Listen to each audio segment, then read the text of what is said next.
Now we have half an hour exactly, because we've been very respectful of the timetable for the general discussion.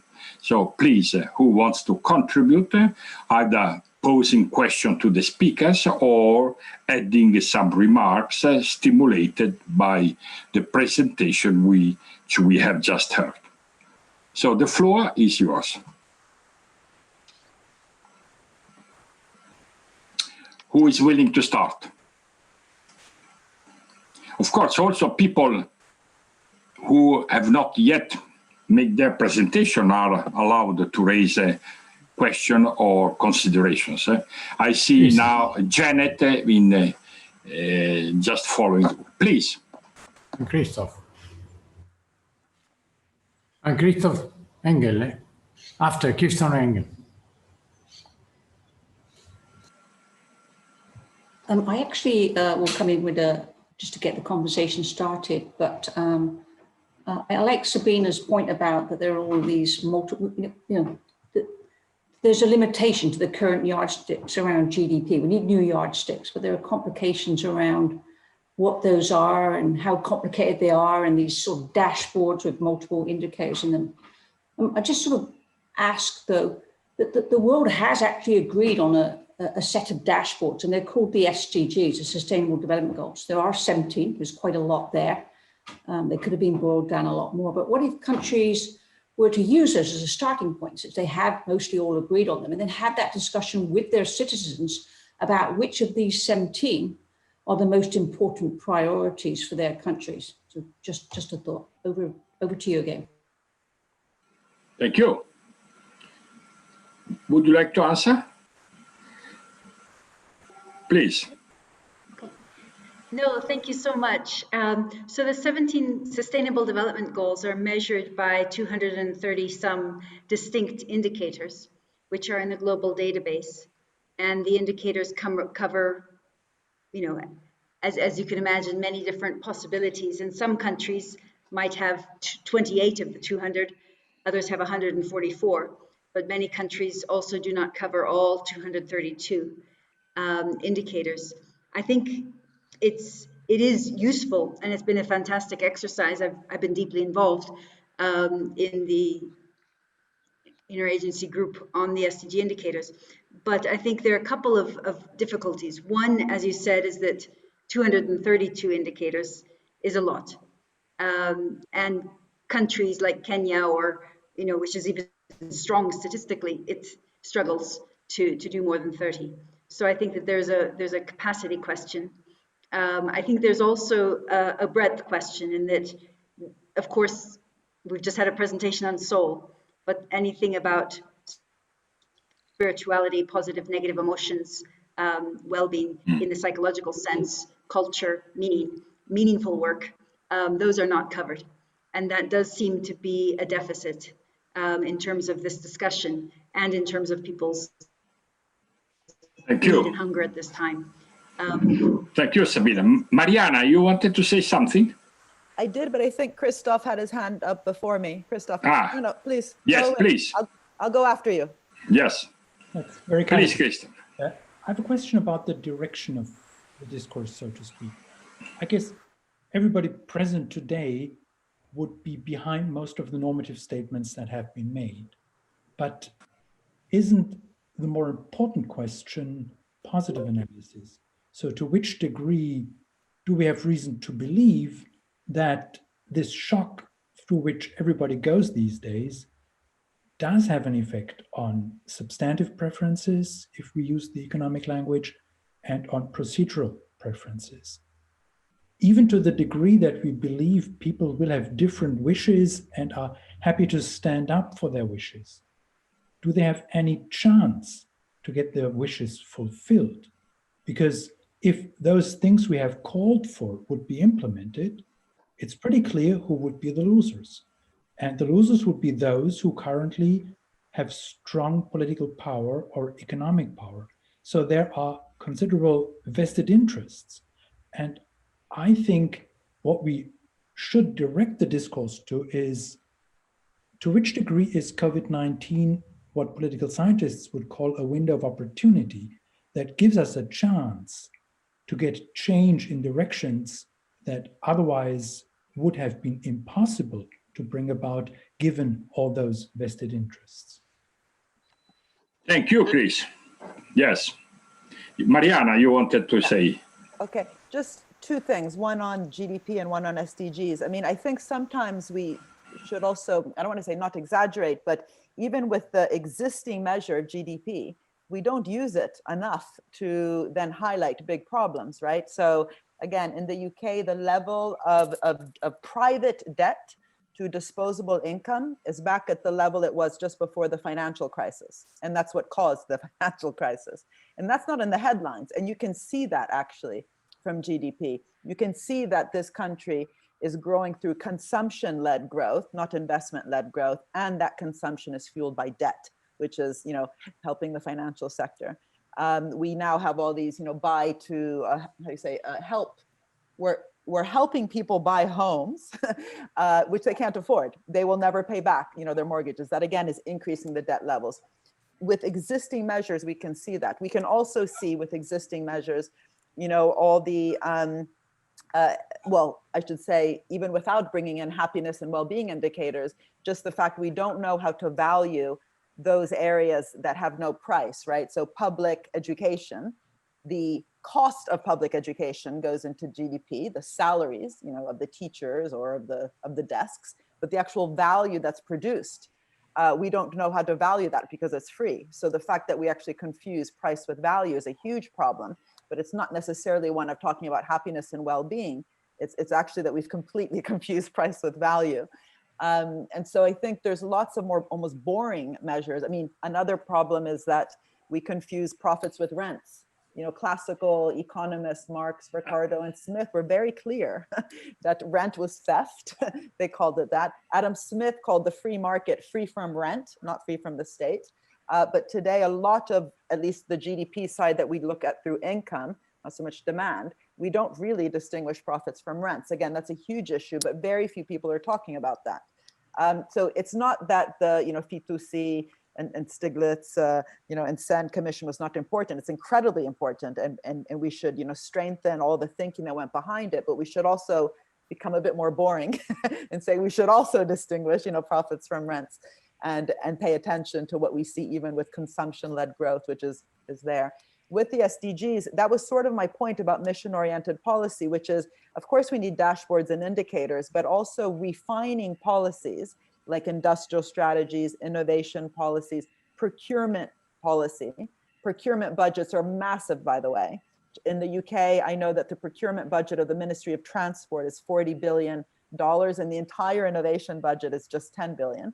So procurement policy to be focused on, you know, SDG related outcomes, industrial strategy and innovation policy itself. That's what we mean by mission-oriented policies. You begin with the SDGs as challenges, but then you turn them into very clear targets, like carbon neutrality in a city, and you get all your different sectors to invest and innovate towards that. And they're rewarded for doing so. That's how you get the loans. That's how you get the procurement contracts. Thank you. Thank you. Now, your remark about the distinction between profit and the rent, it's really fundamental. You know that we should know that David Ricardo, the great English economist, said in his days, in the book he published in 1821, that the portion of rent in the social product should not be over 15–16%. Now, you know what is this? The portion of rents in the Italian GDP, 32%, more than double. And that is the scandal. And the same applies to many other countries. I do not know the data. It is obvious that the rent is always unproductive, because it subtracts profits, hence investment, and wages, hence the condition of life of families. So what we say, and you know, because you are also Italian, that Achille Loria, an Italian economist, not very well known outside Italy, but he wrote a major fundamental book on rent. And he said, capitalism will reach the end unless we are able to cope with the rent, because the rent is doomed to increase over time. So I appreciate. Who is now next? Who wanted to say something? Any question, any remark? Yeah, can I say something? Yes, of course. Stiglitz, Okay, Joe. and also Jeff. Yes. Yeah. So first, I'll make a few remarks about our commission and the high-level expert group at the OECD that I co-chaired. We discussed a lot about the size of the dashboard, and the concern was that having as many indicators as in the SDGs does not allow the focus on what are the critical issues. In our high-level expert group, we argue, and in our SFS report, we argued for the importance of a public dialogue that within each country, one should have a discussion about what are the most important things that society needs to focus on and measure. One of the questions, not just capabilities, but developing countries have limited resources, and they, if they spend more resources measuring, they have less resources to invest in.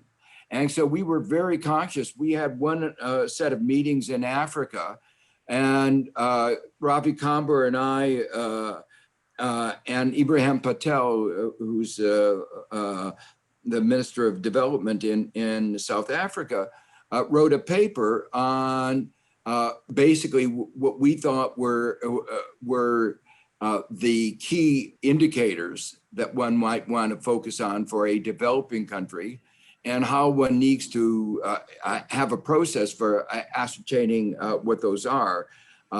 Like employment can be a much more important indicator in some countries than in others. Among the dashboard indicators that we talked a lot about were subjective well-being. And I think that does incorporate, there's a research agenda. What are the things that are most important in subjective well-being? But those are not within the SDGs. And I think clearly as a long-run research agenda, if you're concerned about the well-being of citizens, you have to think about what contributes to that. And so I think Alan Kruger, the late, played a very important role in our attention on that. Interestingly, we also emphasized indicators on health. And those are obviously relevant, both health and inequality, very relevant to the context of the pandemic. On the in both the high-level expert group and the commission, there was a lot of focus on the technical issues that Mariana talked about. We talked about the measurement of education. These are long-standing, hard issues, and we had a lot of disagreements on the commission about the answers to that. Tony Atkinson wrote a paper about measurement of public services, and there was some disagreement about what his views. But that's an important research agenda, and it's obviously not captured by the measurement of input into education and or spending on education. But I think that those are important areas. And finally, let me make just one more comment about, or a couple comments on the importance of ranks that both of you have emphasized. One of the reasons for drawing attention to the magnitude of the growth in ranks is that it very markedly changes your views about trade-offs. When inequality is based on theory of marginal productivity, you get what Arthur Oken talked about, the big trade-off. If you want to redistribute, you have to impose taxes on labor, and that has disincentive effects. When the source of inequality is so much based on rents, and the evidence is overwhelming that rents are playing attacks on rents or actions circumscribing monopoly power or abuse of power increases efficiency. So inequality and efficiency become dealing with inequality actually supports a broader sense of growth. So it changes it in a very dramatic way. And it changes it in a second important way. The capitalized value of rents, what I sometimes call rent capital, becomes an alternative source of investment for individuals. Individuals can put their money, their savings, either into the acquisition of productive capital or into rent capital. And the more rent capital, the less productive capital, including R&D investments. So it's actually that rent capital is destructive of productivity. And so that's why an agenda to try to circumscribe rent capital is one that is both promoting economic growth and reducing inequality. Thank you, Joe. Well, what you have to do, Joe, you have to put up a proposal. The 17 goals, in effect, they would function better, in my opinion, if we can fix a lexicographic ordering, leaving to different countries to decide on the ordering itself. Because in my opinion, the reason why they do not work is that the 17 goals are on the same plane, which does not take into consideration the differences among different countries. So lexicographic order nowadays, we have the analytical tools to deal with them. But now I think there is Jeff and also Gustavo Bellis who asked. So Jeff, if you are connected. Great, I am. Yes. Hello, friends. I'd like to say a few words about the Sustainable Development Goals. Because I think that there are a couple of very Sorry, also is Massimo Torero. Don't after. Oh, great.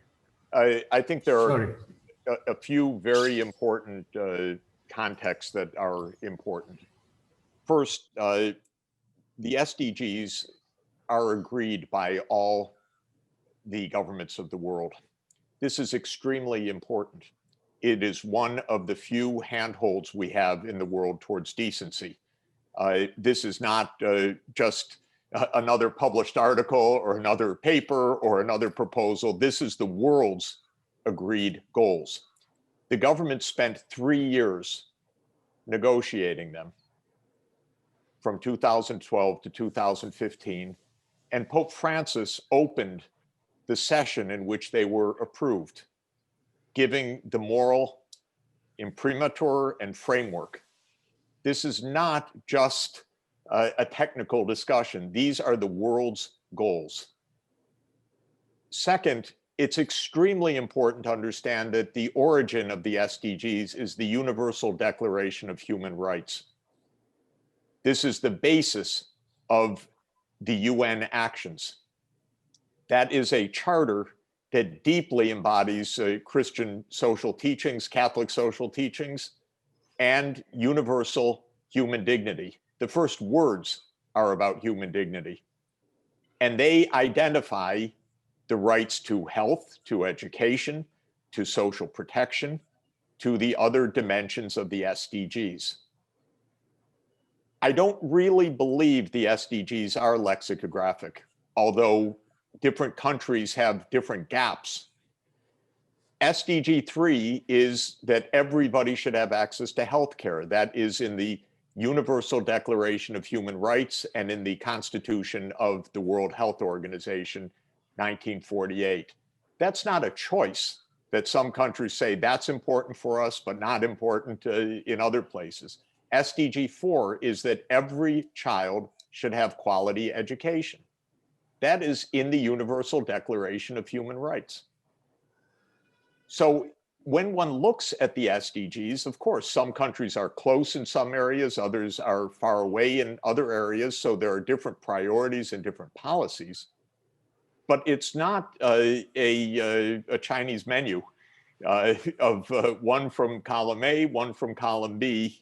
It is actually a reflection of fundamental rights. That's the purpose of it.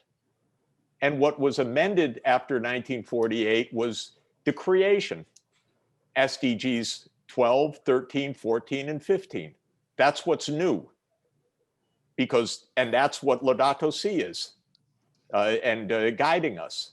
So it is the biosphere, it is climate safety, it is the marine environment, it is responsible consumption and production.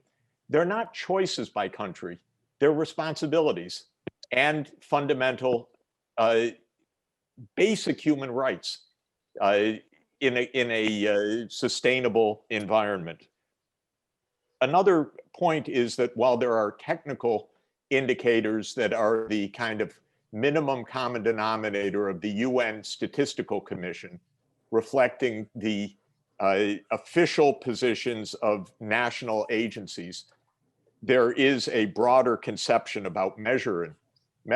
And I put out in the UN Sustainable Development Solutions Network each year an SDG index, which is the most looked at index on this.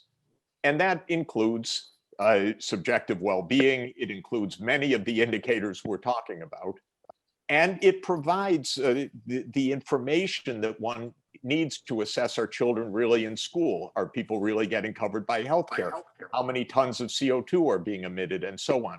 So we can get to the core of the realities around this, I think, in a very direct way. The statistical agencies lag behind because they're very official, they're bureaucratic, they're slow, but they're not what really holds us back, in my opinion. The final point is to Christoph Engel's question, which is how do we achieve them? And I think that there are two issues. One is a set of technical, analytical issues of what kind of public investments or missions or structures in the economy are needed to change the direction of the health system or the education system or the carbon emissions or the land use provisions to be compatible with the basic human rights and human dignity along the lines that have been agreed. That's a technical set of complex and worthy considerations with a vast analytical effort constantly underway around the world, within countries, and so on. But then there's the question that you posed, and I think the church is very good at this question, which is that there is evil in this world. There are structures of sin in this world. And why are we shy about that? We know that there is evil. I know the President of the United States is a psychopath. And that is not a flamboyant remark. I've been saying it in this context for years. He's nuts. We have 230,000 dead because he absolutely will not allow face masks to become a norm of American society. He's a nut. But Christoph, that's the reality we face, but we shouldn't be surprised about it. There are structures of sin. There are psychopaths, and we have a struggle. And I believe the church has taught for 2,000 years we have a struggle about good and evil. And that is both within our own characters and within the structures of society. And I believe that our purpose is to align with the objectives of the good. And to my mind, Laudato Si and Fratelli Tutti exactly point us in the directions in alignment with the Sustainable Development Goals and the Paris Climate Agreement, almost, magnificently. And that's what our job is. We have to call out the evil. We have to identify the vested power it's not an immediate victory. In fact, it's never a full victory. It's an endless struggle generation to generation. But in our generation, our responsibility, in my view, is sustainable development as globally agreed, though not universally implemented by any means. And we need to struggle for that. Thank you. Thank you, Jeff. You did well. Structure of sin was introduced for the first time by John Paul II in 1987. That was the famous encyclical. But now we have two more, Bellis and finally Maximo Torero. And then time is up because we are already approaching this. Please, Gustavo. Thank you, Stefano. Just a brief comment about what Mariana Mazzucato was sharing with us with regard to the France public assistance towards the private companies. In Argentina, the federal government has been providing a very important amount of economic help to the small and medium enterprises and even the largest private companies that cannot afford the salaries of their workers. But the federal government has also forbidden from getting this help that companies that have some sort of tax havens. So we are in the same way of France on this regard. The companies which are enjoying some sort of tax haven are not allowed to get the economic and public assistance from the federal government. Thank you.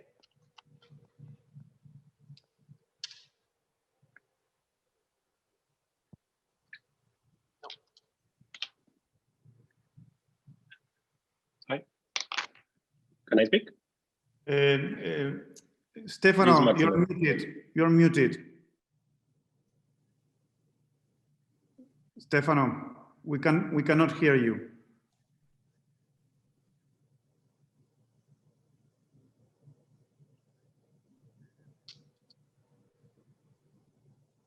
Stefano, you're on mute.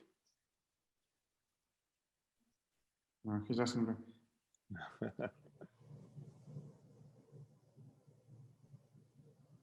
Maximo, speak. Okay. Maximo. Okay, so only two comments that I wanted to raise. The first one is on the SDGs, and I agree with Jeff in the sense that these are human rights and they are aspirational, and that's the challenge that we want to comply. The major problem for me with SDGs is that we don't look at the interaction between them. We only look at them individually, and it's very little effort to look at the interaction between them. What this means. SDG number 10, which is on inequality, for me is a precondition for anything else to happen properly. Because whatever we do, if we don't reduce inequality, it won't be sustainable. We will have a moving in out of poverty, SDG 1, but we will come back to poverty. We will have in and out of hunger, but we will come back to hunger. We won't have an improvement in the environment, but we will come back to no improvement in the environment, and so on and so forward. So those elements of identifying what is the one that really could make the transformation and could make the sustainable transformation, and what are the trade-offs which link that SDG with the other SDGs, for me is central. And we talk very little about trade-offs and synergies. And I think that's central in the way we operate. Now, given say that, inequality is an issue that we don't do too much about it. We do a lot about poverty, we do a lot about hunger, but inequality is not tackled significantly, and we are not looking at all the potential drivers that could have and that could create a change or a reduction in inequality. And the reason is simple. There are vested interests behind. And that's where the current market structure that we operate at the governance level, but also at the industry structure level is reinforcing these increasing inequalities. And that's where we need to figure out a way to essentially reduce inequality. So it was mentioned, of course, you need a tax reform that could create a better redistribution. You need a land reform that could create a better redistribution. Okay, but those are topics that are very, very normally not touched too much in governments because of potential political problems, and not even touched at the global level. So how we can change that? How we can change that structure of the governance and the structure of the markets, I think is central to be able to start achieving that challenge, which is for me the most important one, which is reduction of inequality. Thank you. Thank you to you, Maximo. I think that we have reached already 6:05. So we have been very disciplined and punctual. And so I was very happy and I learned a lot from this panel. We will see each other tomorrow at the same time at 4 p.m. Italian time. And we will follow the program which has already been circulated. So have a nice evening and stay always enjoy. That is very important. Thank you very much, all of you. Bye-bye, bye-bye. Thank you. Bye, thank you.